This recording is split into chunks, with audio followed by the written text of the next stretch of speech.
Dear students, today we are going to learn new topic interconversion of states of matter. So we learned about three different states of matter: solid, liquid and gaseous states, and their properties in detail in the previous classes. And today we are going to learn about interconversion of states of matter.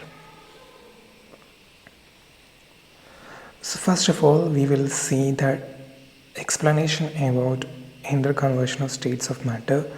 We have the phenomenon of change of matter from one state to another state and back to the original state by altering the conditions of temperature and pressure is called the interconversion of matter. So the interconversion of states of matter, we can observe the interconversion of states of matter in our day-to-day life.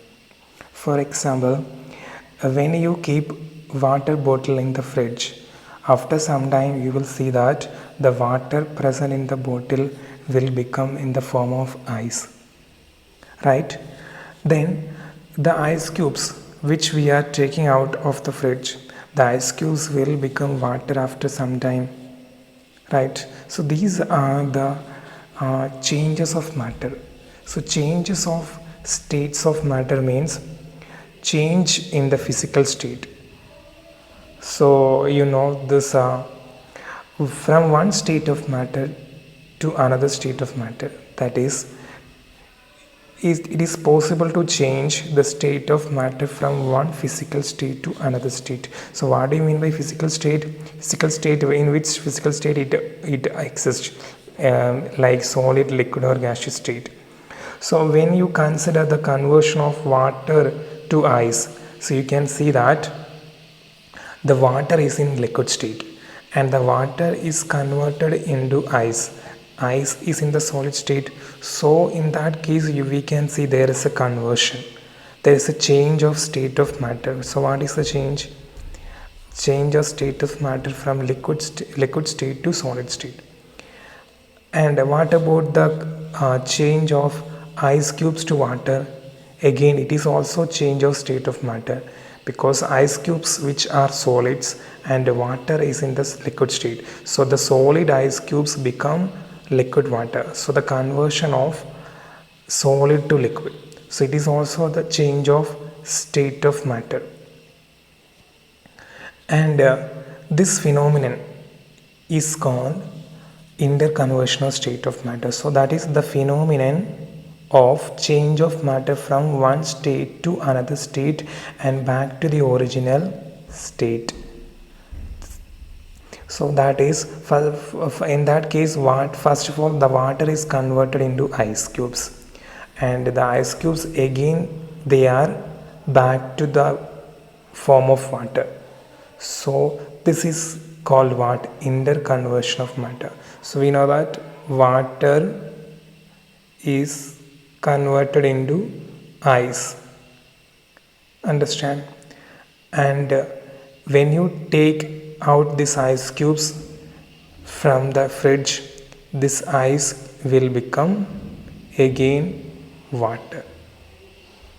That is back to the original state. That is the phenomenon of change of matter from one state to another state. That is, the liquid water will become solid ice. Then again this solid ice is converted into liquid water. That is back to the original state. This is called interconversion of matter. And this interconversion of matter is possible by altering the conditions of temperature and pressure. So this conversion, this change of state is possible by altering the conditions of temperature and pressure. For example, the liquid water will become ice. That is, what is the condition for that? That is cooling. So when you keep the water in the fridge, water becomes ice. So what is the condition required in that case? What cooling needs. That means cooling means decrease in temperature. So when you decrease the temperature of water, that is cooling, when you cool the water, that in other words we can say that when you decrease the temperature of water, it becomes solid ice.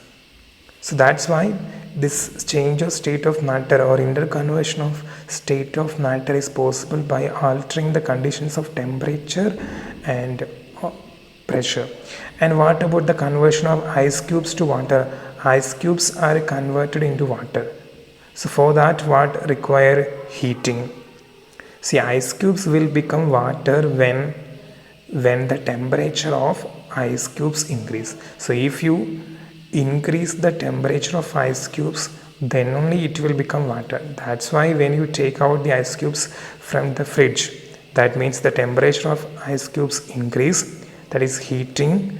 As a result of this heating or increase in temperature, solid ice becomes liquid water.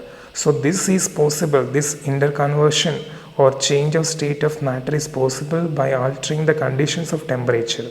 Conditions of temperature means there can be heating or cooling, either heating or cooling.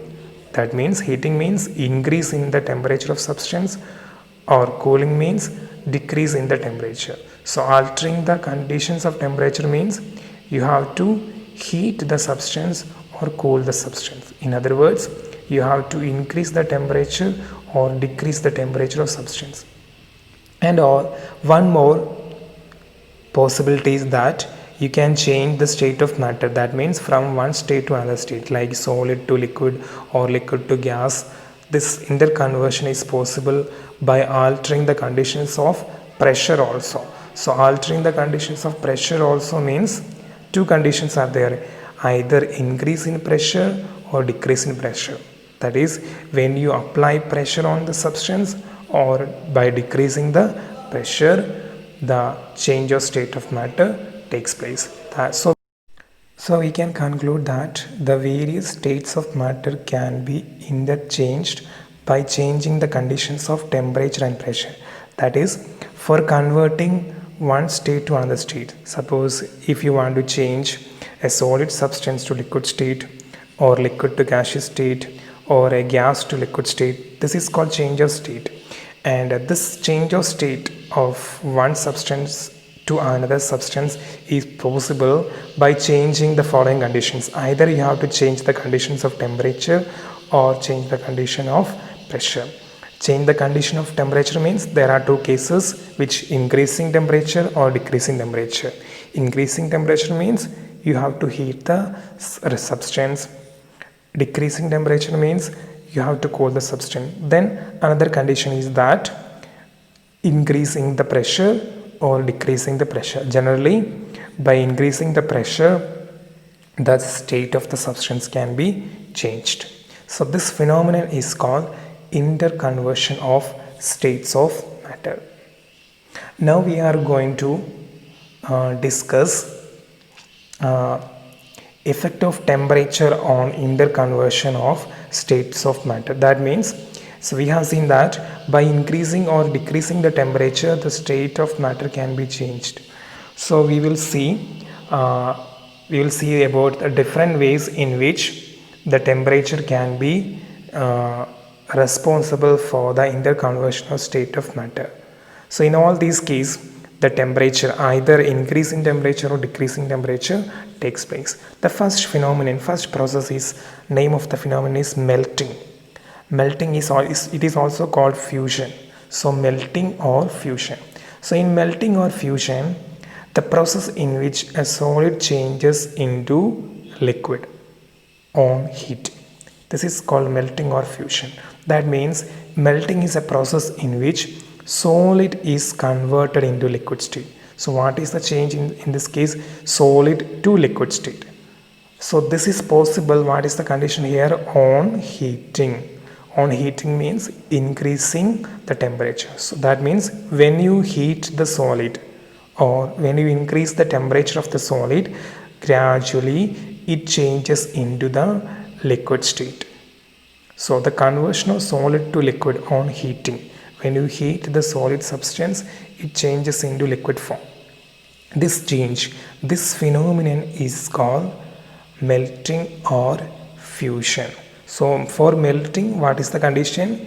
Heating, that is increasing the temperature. So when you heat the solid, after some time, at some points, the solid is completely changes into the form of liquid. This process is called melting or fusion. Now we will see an example of melting. Example of melting is conversion of ice cubes into water. We know that ice cubes, they will change into the form of water. So ice cubes which are in solid state and water is in liquid state. So the conversion of ice to water, this process is melting because solid ice becomes liquid water. So this is an example of melting or fusion. That is, when you take out the ice cubes from the fridge, within few seconds it starts becoming water. That is, the temperature of the ice is increasing. So inside the fridge the temperature of the ice is very low, but when you take out the ice from the fridge, the temperature of the ice is increasing, and after some time, when it gets enough heat, it will become a liquid form water. So this is the example of melting. Now a term related to melting is that melting point. So what do you mean by melting point? The constant temperature at which a solid changes into liquid is called melting point.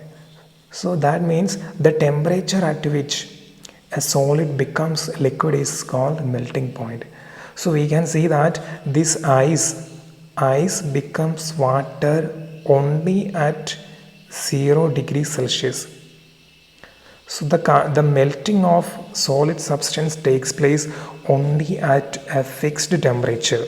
See, the formation of ice into water will not take place at 10 degrees Celsius or 50 degrees Celsius.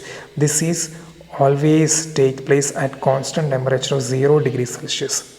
So this constant temperature at which a solid changes into liquid, this constant temperature is called melting point of that substance. So here ice becomes water at 0 degrees Celsius. Therefore, the melting point of ice is 0 degree Celsius. So the melting point of substance is fixed or constant. So the melting point, the value of melting point of the solid substance is fixed. In the case of ice is 0 degrees Celsius. So ice will become water only at 0 degrees Celsius. But this 0 degrees Celsius is not the melting point of all the solids. Understand? So the melting point of different solids are not same, they are different.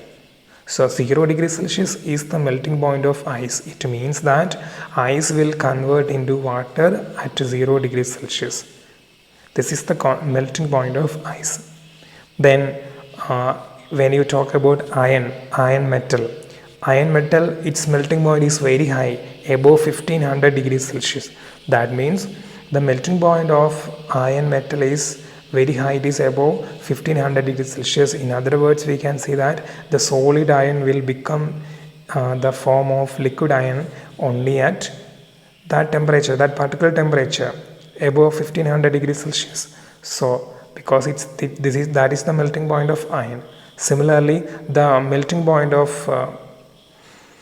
sodium chloride, common salt, is 801 degrees Celsius.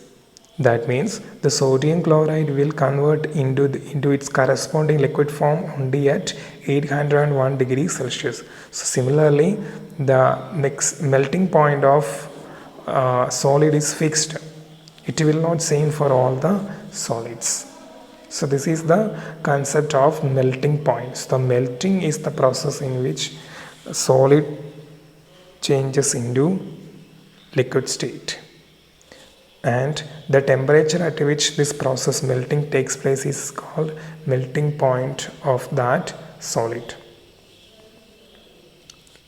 Now the second process, that is boiling or vaporization.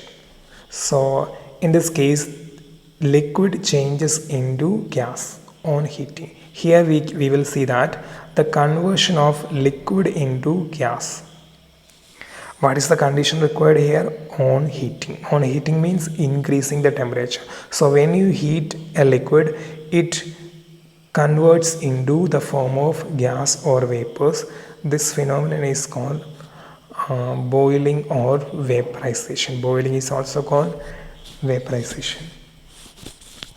Now, so that is the conversion of liquid to gas. This is called boiling or vaporization. What is the condition here? Heating. So when you heat, when you increase the temperature of the liquid, it converts into gaseous form or vapors. This phenomenon is called boiling or vaporization. Now, an example of boiling: conversion of water into water vapor. So you might have seen the formation of water vapor or steam. So when you make food in the kitchen, so when you boil water in kitchen, you will see that when you start heating the water, initially there is no change, but after some time it starts the formation of bubbles, and you will see the formation of water vapor or steam.